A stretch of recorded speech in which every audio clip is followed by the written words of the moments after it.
I always feel that when I'm playing a Japanese role-playing game, it's going towards a very satisfying destination at the end because they're taking into account the whole story arc. Like usually it's a very linear experience. You might find some grinding creatures to fight every once in a while, random encounters, but ultimately they pace the story really well and you realize that it is leading to some pretty satisfying conclusion because they've always got that in their mindset as they're planning out the game, which is good.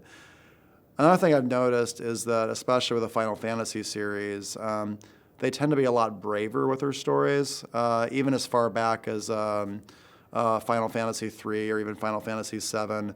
They made some really brave choices that I think sometimes Western RPG designers and storytellers are afraid to do. Like, not to give any spoilers, but in like Final Fantasy III, for example, they are not afraid to blow up the world and have you fail halfway through the game. That is a very brave decision for a game designer to do, and I see a lot of Japanese RPGs willing to take that step with narrative, which I think makes them more impactful. It makes you remember them. They're very strong in those respects. What I can't connect with as much is that I feel that because sometimes the story is very dictated to you and the cutscenes can go on for a great length of time, I feel that can sometimes genericize the experience for everybody, even though it does have strengths.